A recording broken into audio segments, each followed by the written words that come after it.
Hey, let me show you how you can quickly connect this Sony WF-C710N earbuds into your mobile application on Android or iOS. It actually looks the same. So first of all, you will have to start by opening Play Store or App Store and search for Sony Sound Connect application and download.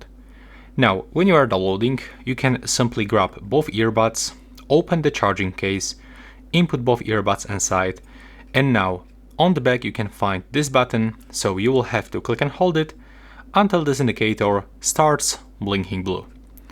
If it is not working after a few seconds, you can just be sure that you charge your charging case for around 5 to 10 minutes. Now, when you are in the pairing mode, you will have to start by opening settings on your iPhone or Android. And you have to just search for Bluetooth connection, so in my case it's in the connected devices.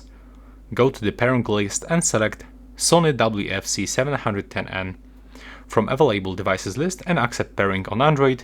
On iPhone you don't have to accept because it will be automatically connected. Now open this Sound Connect application from Sony. First of all, you will have to select your country and click that you have read above contents and agree. Click Start.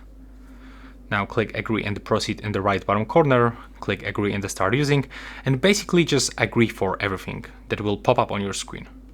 That's the essential. So just one by one, for every notification, for every permission, and we are almost connected. You just have to be patient a little bit. There we are. Click OK. And now you just have to start clicking like so, and click X when you are in the tutorial, and you are successfully connected just right now.